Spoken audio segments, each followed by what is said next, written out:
আমার কৃতজ্ঞতা প্রকাশ করি, ঈশ্বরকে ধন্যবাদ জানাই। আমি আমার জয় উৎসর্গ করছি আমাদের মাননীয় মুখ্যমন্ত্রী বিপ্লব কুমার দেবজিকে এবং বনমালীপুরের 21 নং ওয়ার্ডের সকল অংশের মানুষকে আমি বিশেষ ধন্যবাদ জানাবো।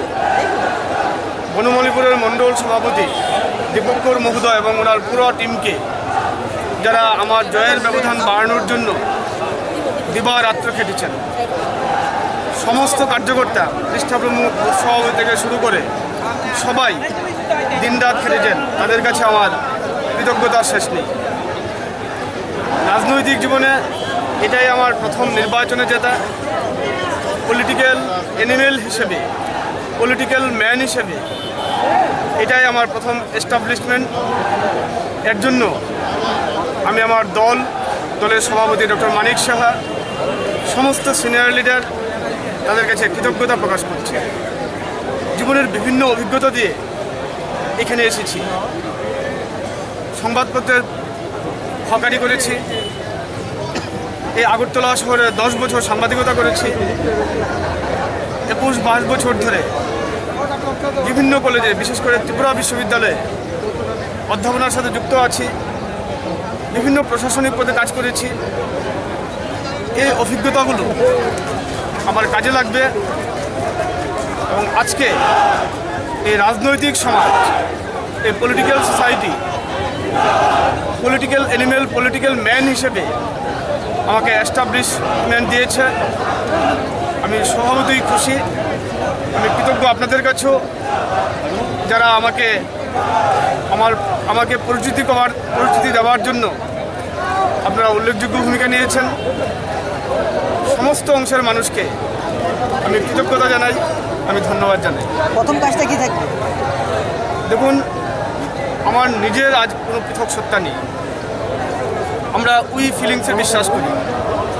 আগরতলা মিউনিসিপ্যাল গভর্নমেন্টে যারা সরকারে আসবেন, তারা সম্মিলিতভাবে যে সিদ্ধান্ত নেবেন, সেই সিদ্ধান্তগুলো রূপায়ণের 21 নম্বর ওয়ার্ডের দায় থাকবে আমার। আমি সেই মতোই কাজ করব। নির্বাচনের পূর্বে দল যে প্রতিশ্রুতিগুলি দিয়েছিল, সেগুলি অক্ষরে অক্ষরে পালন করাই এখন আমার নৈতিক দায়িত্ব।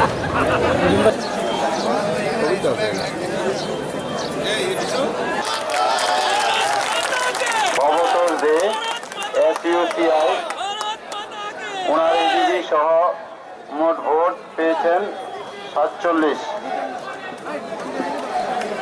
মিতা সাহা, আমরা বাঙালি, উনি পেয়েছেন ইডিবি সহ 13 ভোট, 1515। ফলাফলের নিরিখে প্রত্যাশিত জয়, এটা আমাদের কাছে অবাক, মানে সাহা বিজেপি মনোনীত প্রার্থী। জানি আমরা জিতব, উনি ওনার এবং শুধু তাই না, আমরা 51টা আসনের মধ্যে 51টাই জিতব, এটাও আমাদের বিশ্বাস ছিল। জ্যোৎস্না সিনহা CPIM ক্যান্ডিডেট, এখন কাউন্সিলে হয়েছে, জনগণের প্রত্যাশা কি ওনার থেকে প্রত্যাশা করেছে বলেই তো সব 1214 ভোট বেশি পেয়েছেন। ছিলই না। তাই আমি আমরা এটাকে রিটার্নিং অফিসার হিসাবে লোকের প্রত্যাশা প্রচুর বেশি। সুকুমার সাহা আমাদের গোটা বিজেপি মনোনীত প্রার্থীকে জয়ী বলে ঘোষণা করছি। ফোকাল পয়েন্টে কাজ করতে আরো সুবিধা হবে।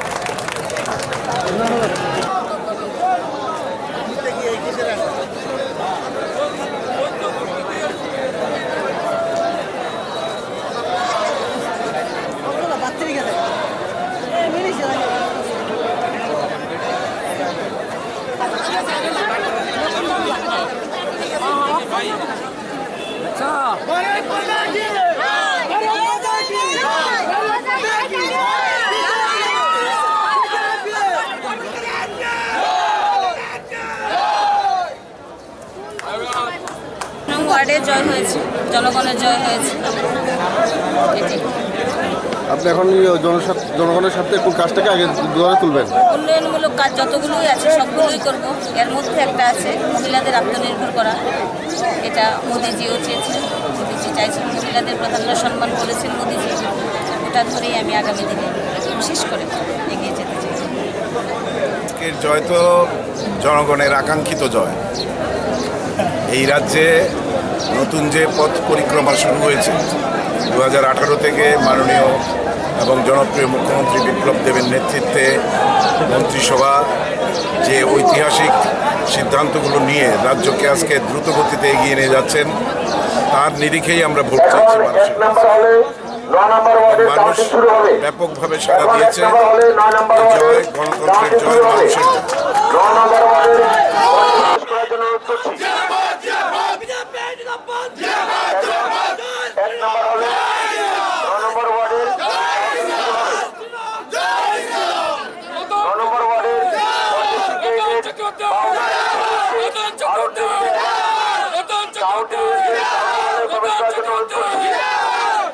আমাদের কাছে এই জয়টা প্রত্যাশিত ছিল, কারণ আমাদের এই রাজ্যের সরকার মানুষের জন্য জনকল্যাণমুখী যে কর্মসূচি পালন করছেন তার নিরিখে দাঁড়িয়ে আমাদের যে এই ইলেকশনের এই নির্বাচনের যে মেইন মুদ্রা ছিল সেটা হলো বিকাশ, উন্নয়ন।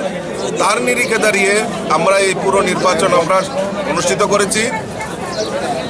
আপনারা ইতিমধ্যে জানেন যে আমাদের কেন্দ্রে নরেন্দ্র মোদীজি সরকার আমাদের এই ত্রিপুরা রাজ্যে 1,59,000 যাদের গরিব অংশের মানুষ, যাদের গৃহ নাই, তাদেরকে গৃহ নির্মাণের জন্য প্রধানমন্ত্রী আবাসন যোজনায় 1,59,000 বেনিফিশিয়ারিকে সেই সুযোগ করে দিয়েছেন।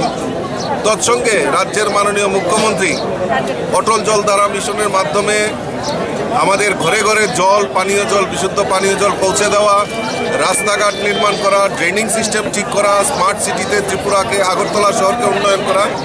তার নিরিখে দাঁড়িয়ে এই ত্রিপুরা রাজ্যের জনগণ ভারতীয় জনতা পার্টিকে বিপুল ভোটে জয়যুক্ত করছে।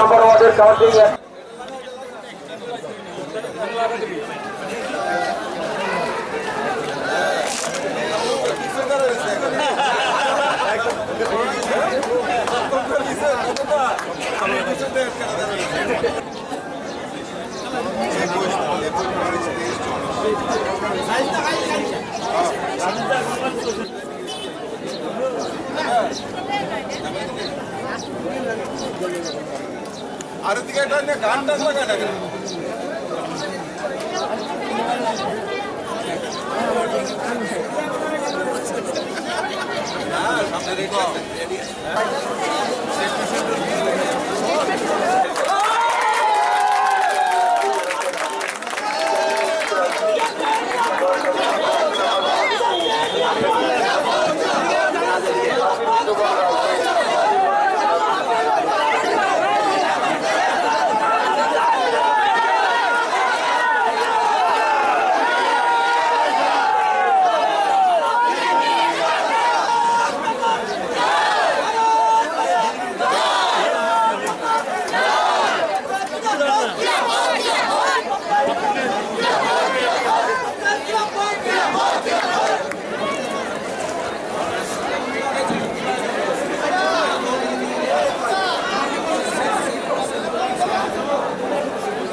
বিধায়ক সুরজিৎ দত্তের নেতৃত্বে এই প্রচার গাড়ি থেকে আপনাদের কাছে একটাই বার্তা পৌঁছে দেবার লক্ষ্যে বিধায়ক সুরজিৎ দত্ত ধীরে ধীরে আপনাদের সামনে দিয়ে এগিয়ে আসছেন।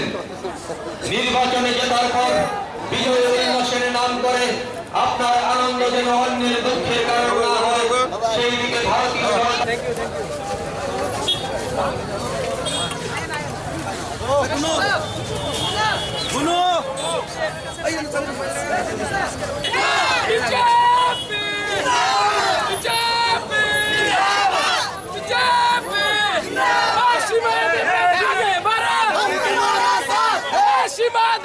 आगे बढ़ो, हम तुम्हारा साथ हैं। शिवा देवनाथ आगे बढ़ो, हम तुम्हारा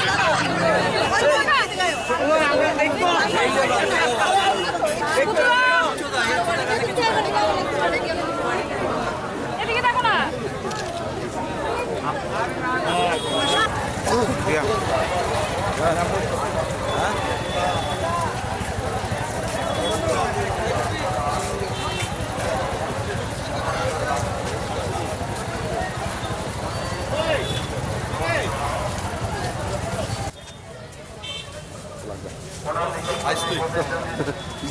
প্রত্যাশিত জয়, এবং এই জয় প্রমাণ করলো যে সারা দেশে মোদিজি এবং আমাদের রাজ্যে বিজেপি বা বিপ্লব দেবের কোনো বিকল্প নেই। অনেক ষড়যন্ত্র হয়েছিল, সুপ্রিম কোর্ট পর্যন্ত নিয়ে যাওয়া হয়েছে ত্রিপুরাকে অনেক নিচু দেখানো হয়েছে, ত্রিপুরার মানুষকে অনেক অপমান করা হয়েছে তৃণমূল এবং সিপিআইএমের দ্বারা। তো এই নির্বাচনী ফলাফল তাদেরকে রাজ্যের জনগণ একটা সঠিক জবাব দিয়েছে যে ত্রিপুরা আমরা ছোট হলেও আমরা কোনো অবস্থাতে নিচু নই, তারা আমাদেরকে নিচু দেখাতে সচেষ্ট হয়েছিল। তো আজকের এই রেজাল্ট থেকে তারা শিক্ষা নেবে আশা করব, এবং আগামী দিনে কোনো ষড়যন্ত্র করতে ত্রিপুরাকে নিয়ে অনেকবার চিন্তা করতে হবে। আগরতলা পৌর নিগম প্রথমবার ভারতীয় জনতা পার্টি দখল করল, তৎসঙ্গে সারা রাজ্যে যা ফলাফল এখন পর্যন্ত আমাদের কাছে এসছে যে অধিকাংশ জায়গায় আমরা জয়ী হয়েছি। আমাদের কাজ করতে হবে, সামনে 1 বছর বাদে বিধানসভা নির্বাচন সবথেকে গুরুত্বপূর্ণ।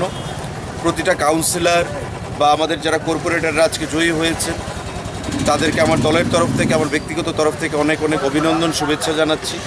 এবং আগামী দিনে যেন মানুষকে সঙ্গে নিয়ে আমরা কাজ করে এক ত্রিপুরা উন্নত ত্রিপুরা গড়তে পারি এবং আগামী 2023-এর নির্বাচন যাতে আমরা এভাবেই ভালো মার্জিনে জয়ী হতে পারি সেটাই আশা রাখবো, সেটাই বার্তা দিতে চাইব এবং সবার কাছে সংযত থাকার জন্য কোথাও যেন আমাদের আনন্দ অন্যের নিরানন্দের কারণ না হয় সেই জিনিসটা আমরা প্রত্যেকের কাছে আহ্বান জানাবো। শান্তি সম্প্রীতি বজায় রাখতে হবে রাজ্যে। কোথাও যারা বিরোধী দলের সমর্থকরা রয়েছেন কোথাও যেন হামলা হুজ্জুতি না হয় সেটা আমাদের লক্ষ্য রাখতে হবে। আর যারা আমাদেরকে ভোট দেননি তাদেরকেও যেন আমরা আগামী দিনে পাশে পেতে পারি তার জন্য মানুষকে আমরা বার্তা দেব, আহ্বান জানাবো, আমাদের কার্যকর্তাদের কাছে আমরা আহ্বান জানাবো।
বিশেষ করে মাননীয় মুখ্যমন্ত্রী বিপ্লব কুমার দেবের নেতৃত্বে যে সরকার চলছে সেই সরকারের যে উন্নয়নের কাজ করেছেন এবং আগামী দিন আরবান বডিতে আমরা যে উন্নয়নের কাজের কথা বলেছি এবং মাননীয় মুখ্যমন্ত্রী প্রত্যেকটা প্রার্থীকে মানুষের সঙ্গে কথা বলে তাদের সুবিধা অসুবিধা জেনে তাদেরকে সঙ্গে নিয়ে জনতাকে সঙ্গে নিয়ে আমরা আগামী দিন উন্নয়ন করার পাড়ার ওয়ার্ডের কাজ করব সে যে অঙ্গীকার করেছি সেটাকে ভরসা করে আমাদের নাগরিকরা আমাদেরকে আশীর্বাদ দিয়েছেন। সেজন্য আমি আমার জনতাকেও আমি ধন্যবাদ জানাই। যারা গণদেবতা রাজ্যের সর্ব অংশের গণদেবতাকে আমি ধন্যবাদ জানাই এবং যারা শাসন প্রশাসনে রয়েছেন যারা আমাদেরকে সবাই নিরলস পরিশ্রম করেছেন কিছুদিন ধরে সবাইকে অনেক অনেক ধন্যবাদ এবং মাননীয় বিপ্লব কুমার দেবজিকেও ধন্যবাদ জানাই। মাননীয় মানিক শাহজিকে আমি অভিনন্দন জানাই যে ওনার নেতৃত্বে আমরা জয়লাভ করেছি। যদি খেলা হবে স্লোগান দিয়ে রাজ্যটাকে একটা অশান্তি বাতাবরণ তাদের আপনারা ভালো জানেন সে আজকের দিনে এই কথাটা না বললেই হয়। আমি তো বলি বরাবর খেলা হবে যে আমরা ফুটবল না আমরা মানুষ। ওয়েস্ট বেঙ্গলে খেলা হবে বলে মানুষকে ফুটবলের থেকে অনেক নিচে নামিয়ে এনেছে, মানুষের সঙ্গে খেলছে। সেই খেলাটা ত্রিপুরা রাজ্যের মানুষ মানবে না, সেটা ওনারা করেছেন।